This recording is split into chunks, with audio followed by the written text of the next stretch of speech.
this question, we are asked to solve for the percent abundance or the relative abundance as percentage of the iridium isotopes.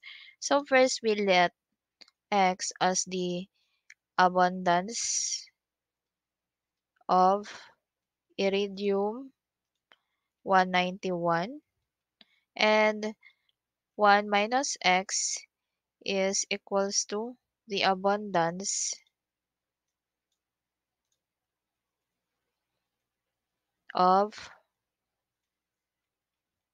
iridium 193. So to solve for the X, we have atomic mass unit or average atomic mass unit is equals to the summation of the fractional abundance times the atomic mass unit of each isotope. So we have 190